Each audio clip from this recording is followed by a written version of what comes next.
Saudações, galera, e aí, tudo bem? Eu sou o Altariel, sejam bem-vindos. Galera, hoje eu trouxe um assunto diferente pra gente tratar, que é um MMORPG 100% brasileiro, que está sendo desenvolvido pela Insane e o nome dele é Profane. Para isso a gente vai conversar com um membro da equipe, a gente vai abordar as novidades que tem no jogo, sistema de leveling, progressão, sistema de casas, muita coisa. Então se você quer ficar por dentro do assunto e conhecer mais sobre esse MMORPG, fica comigo. E para isso, eu trouxe para falar com vocês o Diego, que é o CEO da Profane. Diego, quer se apresentar? Oi, tudo bem? Então, galera, o Profane ele tem uma visão bem diferente dos jogos que estão saindo ultimamente no mercado. E é sobre isso que a gente vai conversar um pouco. Então, Diego, eu queria perguntar para você por que o nome Profane? Bom, a gente levantou esse nome, né, porque a gente associou muito com os sistemas principais que o jogo vai ter. Um deles, né, um dos sistemas principais que o jogo vai ter é o sistema de dominação territorial. Isso vai existir. Ele tem as suas formas ali, que a gente pode chegar a conversar depois, mas focar na explicação do nome. Os jogadores eles vão meio que gerar áreas de proteção para eles terem essa área dominada para conseguir ter casas, vilas, e vão ser templos, né, que vão gerar as áreas de proteção que os jogadores vão manter. Então, para um jogador conseguir aumentar a área de dominação dele, a área que ele está tendo controle, ele tem que atacar a vila de outros players, porque é assim que você consegue um recurso para poder inflar o tamanho da sua vila, da cidade do seu clã, ambientes assim. Então, a gente elaborou, a gente trouxe o nome profano, porque os jogadores vão realmente, de uma certa forma, profanar, né? Eles vão destruir, quebrar, ir contra a sociedade de outros jogadores, que pode envolver, muitas vezes a palavra profano tem a ver com crenças e tudo, mas nesse caso pode ter a ver com uma ideologia, né? Os jogadores estarem crescendo ali numa cidade por um objetivo ou com algum objetivo em comum. E então, quando você estiver atacando a vila de outros jogadores, quando qualquer jogador estiver entrando em conflito, eles vão estar, de uma certa forma, querendo destruir o que os outros jogadores estão construindo, né? Então, a gente associou tudo isso aí com o nome de Profane, mas ainda diria que o jogo vai ter uma grande história por trás dele, né? Então, essa história, assim, ela não é um plot que vai conduzir os jogadores através do mundo, e sim é uma história que explica a existência daquele mundo, e vai ter muito, assim, quando isso for divulgado, vocês vão ver que está muito associado à palavra Profane, um pouco da história desse mundo. Uma coisa também que eu achei bem legal do Profane é o visual de vocês, que tá um visual bem medieval e lembrando coisa antiga, e eu acho que o próprio nome já dá uma característica e força isso. E o Profane, pessoal, ele é um MMO de estilo sandbox, que é um pouco diferente para a galera que acompanha o canal. Eu falo muito sobre World of Warcraft, na verdade 90% do meu canal é sobre World of Warcraft, que ele é um canal tributo ao WoW, mas eu também gosto de falar sobre outros MMORPGs. Você não quer explicar pra gente essa diferença de sandbox e theme park e por que vocês optaram pelo sandbox? Com certeza. Bom, eu vou começar explicando as grandes diferenças, né? O que muda bastante quando nessas duas vertentes da evolução dos MMOs, né? O sandbox, a grande diferença dele para o theme park é o fato dele tentar dar mais liberdade para o jogador, ao invés de gerar uma experiência conduzida para o jogador, que é o que você encontra mais nos jogos theme park. Então, no jogo theme park, você entra, desde o momento que você entra no jogo, e a partir dali, você começa a ter uma experiência bem conduzida. Você vai ter um NPC ali na sua frente te passando uma quest, te pedindo para ir não sei aonde, falar com esse outro NPC, que vai te passar algo para fazer, que depois vai cair um item que vai ter uma outra quest dentro que te leva para outro lugar, e assim você vai sendo conduzido para passar por todas as experiências que o jogo gerou para que o jogador tenha.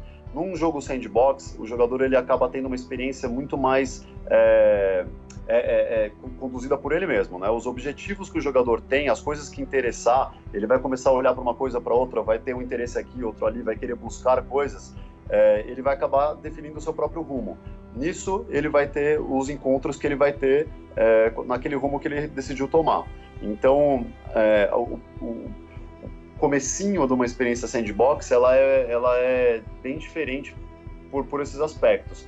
Mas existe muito mais tipo de recursos que um jogo sandbox tem por trás disso, né? Além disso, que pelo fato do jogador estar recebendo mais liberdade de decisões, a gente não para por aí, né? Não apenas o rumo que o jogador quer tomar, mas também coisas que o jogador quer fazer. Então, quanto mais opções a gente conseguir dar para o jogador, melhor.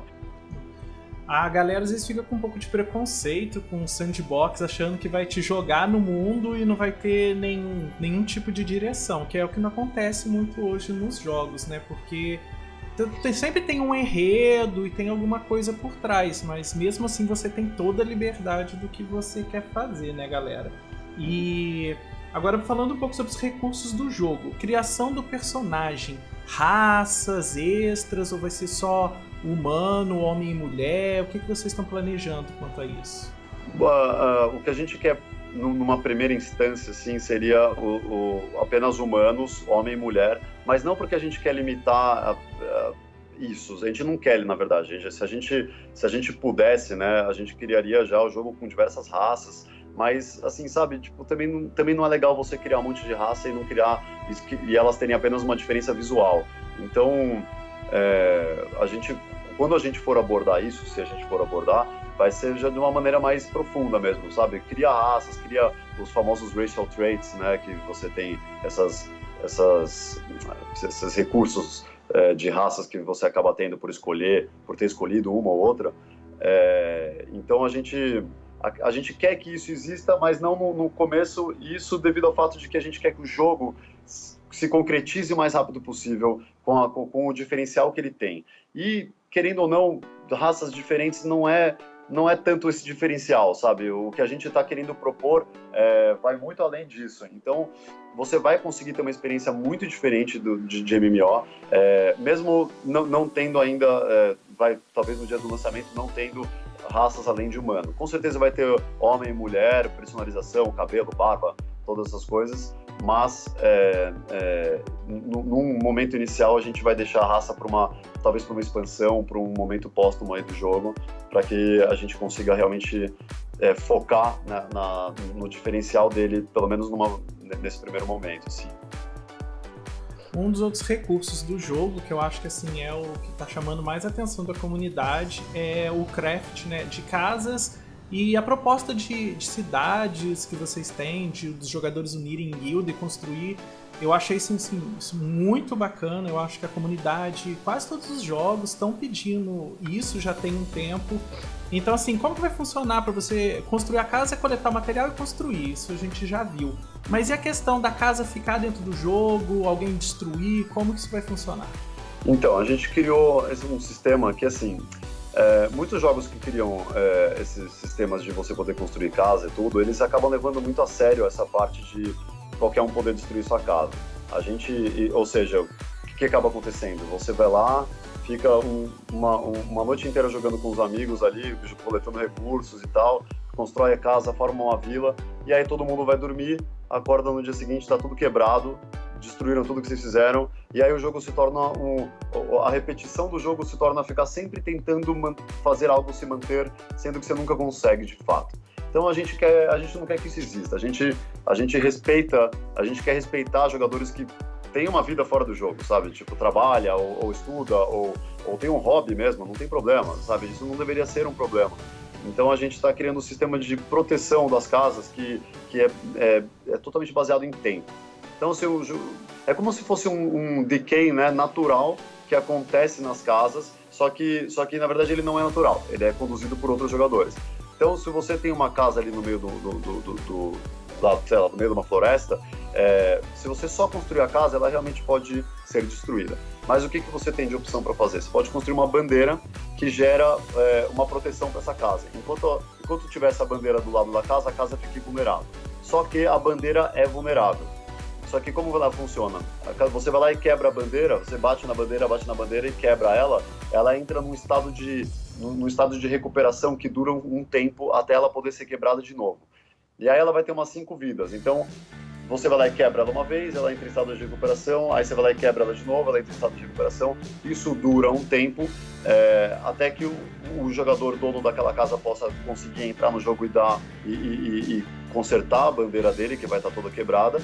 Ou, se o jogador não entrar, ele deixa aquela casa estar abandonada por algum motivo, essa bandeira vai acabar sendo quebrada e a casa vai acabar sendo quebrada também.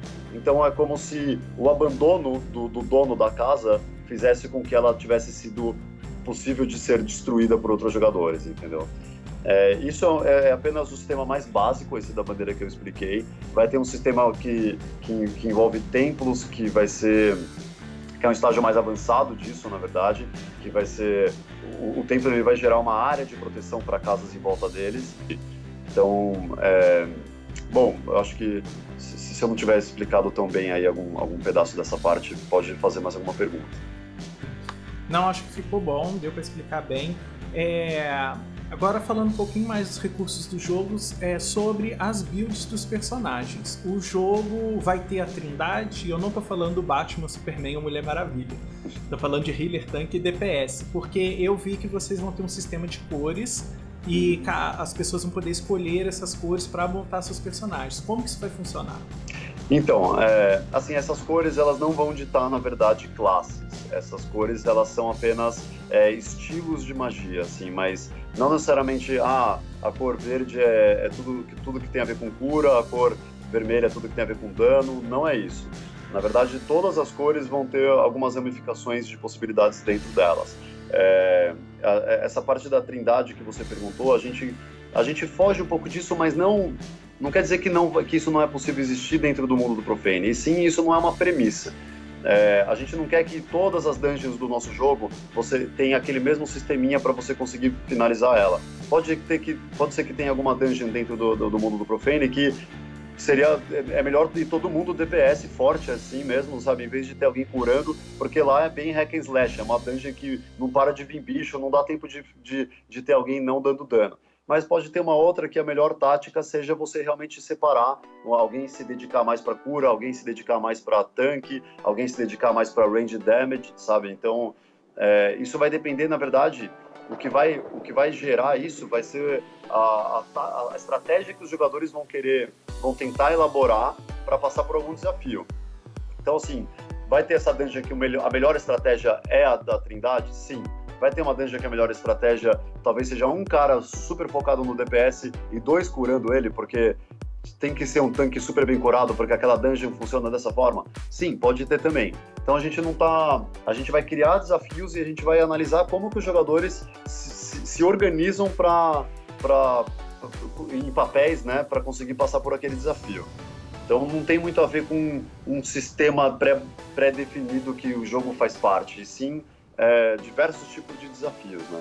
Porque assim, o jogo não vai ter muito um sistema de classe, na verdade. Essas cores, elas representam como se fossem escolas de magias, assim, sabe? Você escolhe algumas não só de magias, pode ser uma escola de magia que tem a ver com golpes, pode ser uma escola de magia que tem a ver com projéteis, pode ser uma escola de magia que tem a ver com coisas que são invocadas, sabe? É bem por esse lado, assim. São como se fossem especializações, né? E aí eu queria fazer uma pergunta para vocês. Vocês já têm ou estão pensando num sistema de confounder ou então de pacote dos fundadores? Porque produzir um MMO é um gasto muito grande, creio eu, sustentar ainda sem estar funcionando. E quais os projetos que vocês têm pra galera nesse sentido? Assim, sempre lembrando que o nosso objetivo é fazer o jogo ser grátis mesmo. No lançamento ele vai ser um jogo grátis, a gente vai rentabilizar ele, bem parecido com a forma que os MOBAs rentabilizam. Mas em questão de assim, de ter de ter algum beta, alguma coisa, a gente o que a gente quer, a primeira forma que a gente quer arrecadar fundos, assim, dando acesso ao alpha para os jogadores.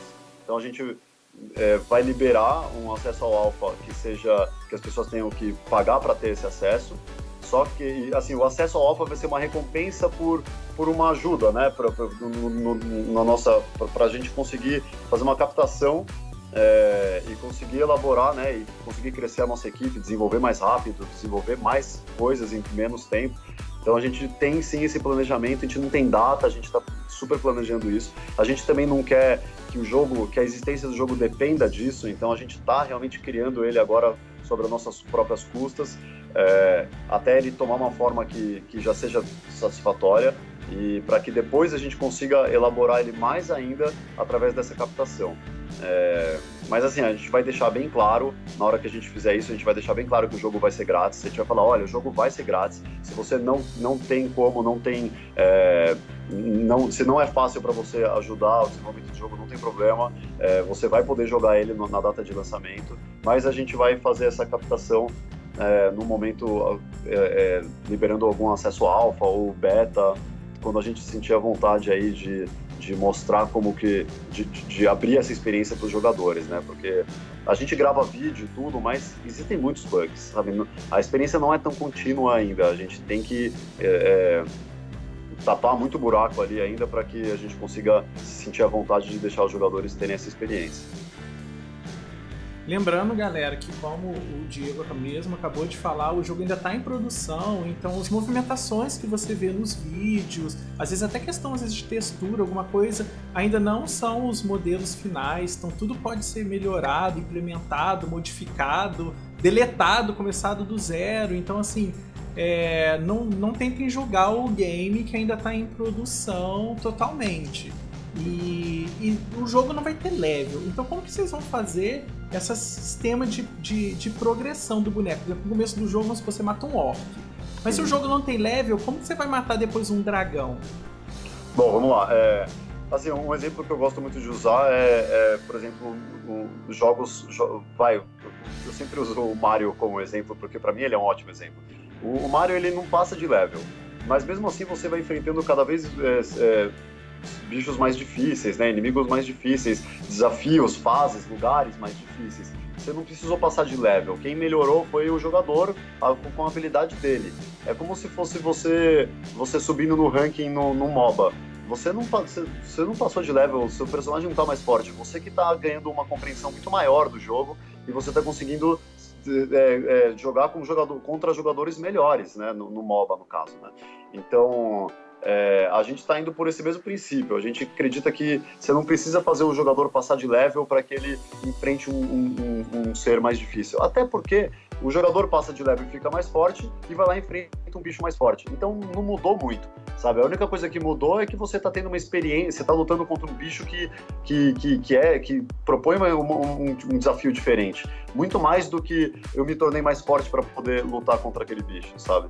Então... assim, tendo isso em mente, assim, esse exemplo que eu dei, ainda assim existe sim uma progressão para o personagem.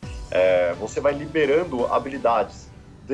Desde o começo do jogo, você vai ter habilidades para conseguir lutar contra outros jogadores, contra bichos e fazer desafios. Só que conforme você vai explorando o jogo ou repetindo as coisas que você faz, por exemplo, atirando com arco, se você é um cara que gosta de usar arco no meio da batalha, você vai atirar bastante com arco.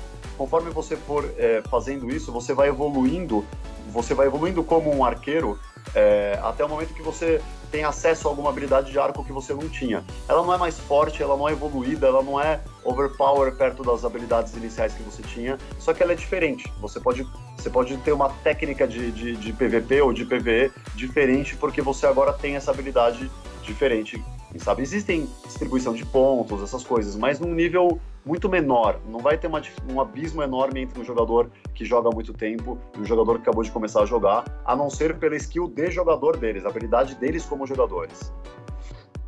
Entendi. Bom, galera, o Profane é um projeto bem inovador no mercado. Eu acho que tem uma boa gama de jogadores esperando por um tipo de MMORPG nesse estilo. Então, ainda está no começo do desenvolvimento, mas a gente já pode ver que está caminhando muito bem, está com uma boa direção, boas ideias, a comunidade está bem legal. Então eu vou deixar aqui na descrição do vídeo o link deles para vocês poderem entrar no Facebook, fazer parte da comunidade, conversar. Eles são super bacanas, eles respondem quando você faz pergunta e tudo mais. Estão aceitando bastante sugestão dos jogadores, mas lembrando que eles têm uma linha já de produção. Eles não vão mudar a produção porque você não gosta de determinada coisa. Então, basicamente era isso. Eu queria agradecer o Diego pelo tempo dele, por ter ficado aqui e conversado um pouco sobre o jogo. Você quer deixar algum recado, Diego? Eu queria primeiramente agradecer pela oportunidade dessa nossa conversa. É sempre bom a gente poder, até vindo de você, né, que tem um canal que fala bastante de jogos Theme Park e tudo, eu não tenho, na verdade, nenhum problema com jogos Theme Park. Eu mesmo joguei World of Warcraft durante muito tempo. Eu sou fã dos jogos da Blizzard. Eu acho que eles têm um carinho especial ali pela experiência do jogador e tudo. Eu acho, na verdade, muito interessante a gente poder ter, sabe, tipo, ter esse contato, assim, são estilos diferentes de jogos. Muitas vezes você quer ter uma experiência num dia e outro dia você quer ter outra. Dá pra jogar mais de um jogo ao mesmo tempo. Então é legal, assim, eu queria agradecer essa oportunidade de a gente ter conversado, ter apresentado um pouco dessa ideia diferente de conduzir o jogador através do MMORPG e todas as perguntas que você fez, eu poder esclarecer o nosso desenvolvimento, falar um pouco sobre o que é, o que está acontecendo. Querendo ou não, é o nosso trabalho, né? É sempre legal a gente divulgar, então muito obrigado por essa ajuda. E, bom, é isso. Muito obrigado mesmo. Bom, galera, então a gente tá ficando por aqui. Quem gostou, não deixe de se inscrever no canal, dar uma curtida no vídeo e ficar por dentro das notícias que estão acontecendo no Profane e do processo de desenvolvimento deles. O que eu acho mais legal é você acompanhar o processo todo e ver o que está acontecendo. E, bom, no mais eu acho que é isso. A gente se vê e até a próxima.